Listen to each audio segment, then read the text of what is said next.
While X-Men Origins Wolverine gave us a look into what Logan's life was like before he met the X-Men, our first real introduction of the character on the big screen will be in the 2000 film X-Men.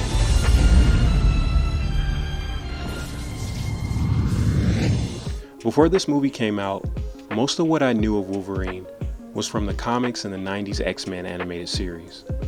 So seeing a fan favorite character that was practically invincible was pretty exciting. If you watch these films in chronological order and recall in my review of his solo movie, you'll know that he suffers from memory loss and has an adamantium skeleton. Although, we wouldn't find out exactly what led him to this point until X2 and even more in X-Men Origins. From the start of Wolverine's introduction into the movie, you could tell that even though the film includes familiar members of the team, the story mainly focuses on the dynamic of Logan and Rogue, and them acclimating to being new members in the X-Mansion. Once Logan meets the other X-Men, the movie does a good job of delivering exposition that explains the other mutants and their powers.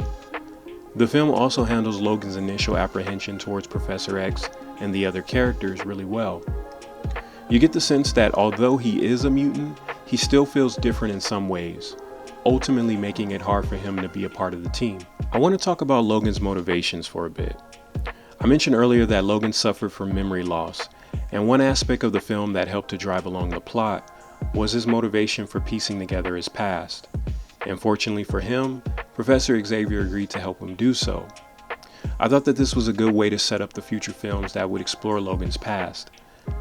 I also like how the film established between Logan and Rogue sort of a pseudo father-daughter dynamic.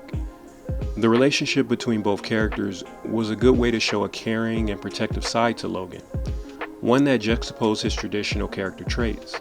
Overall, the film was really well made, but that isn't to say X-Men isn't without its flaws.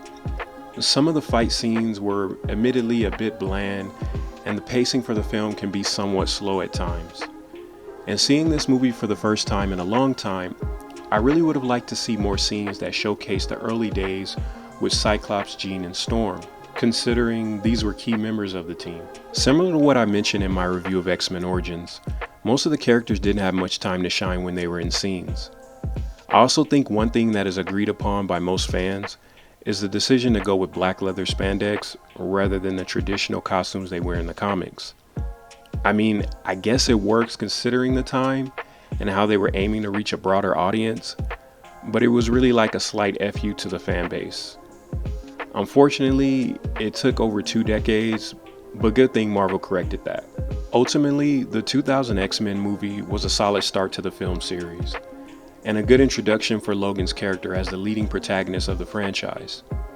This movie made me an even bigger fan of Wolverine, and while we would only see a fraction of what his past was like, I'm glad we wouldn't have to wait too long for the rest of his story to continue in 2003's X2 X-Men United. The second entry into the X-Men Trilogy starts off with arguably one of the best opening scenes in a superhero film.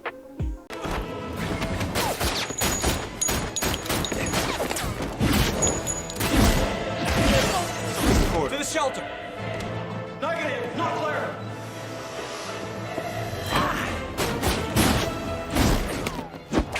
It's outside the Oval Office. Lock this place down!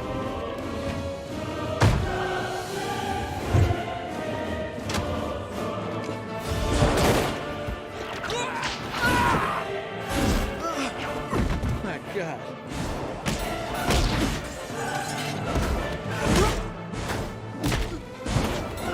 I really appreciate the continuity of the film as a direct follow-up to the first movie, showing how Logan continues to search for answers regarding his past.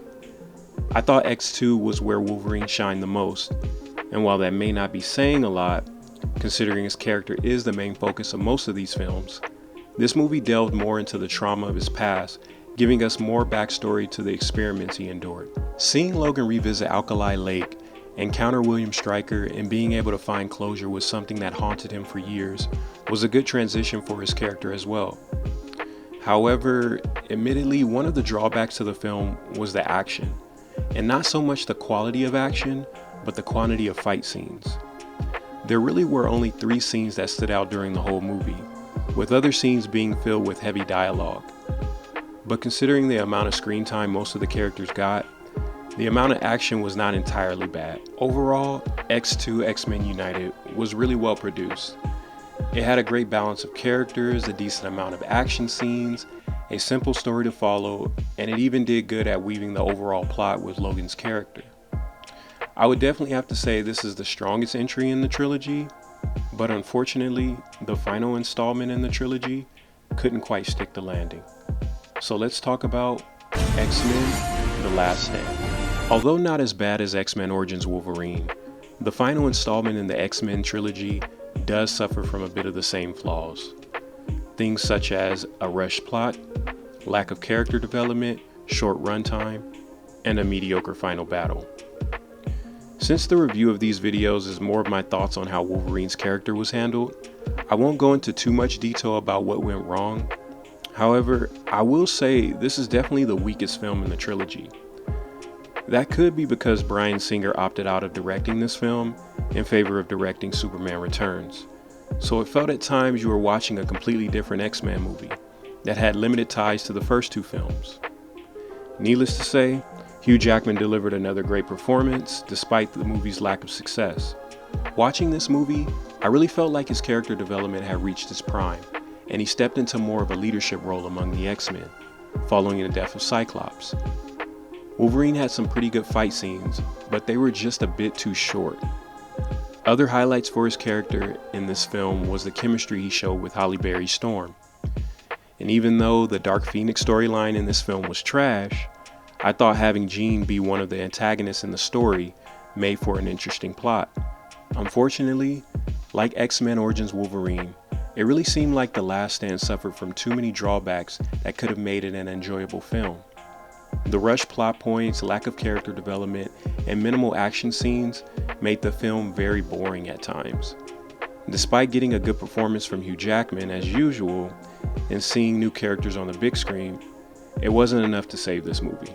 Overall, I really like how each film handles Logan's character development. He went from the lone wolf type to a team player to sort of the de facto leader of the group when he needed to be. The action could have improved in each film, but I thought it was definitely more glaring in the third movie.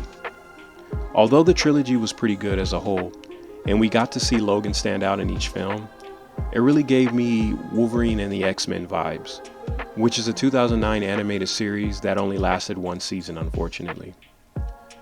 It is a pretty good watch, so check it out if you get some time.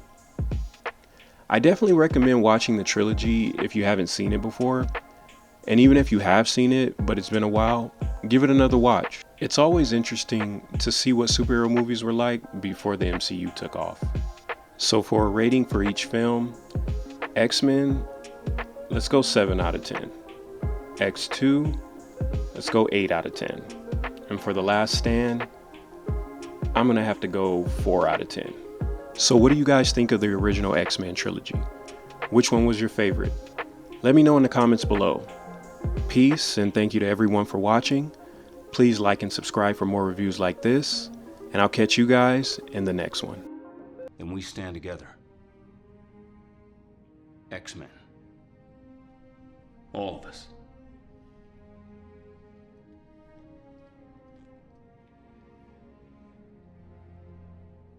We're in.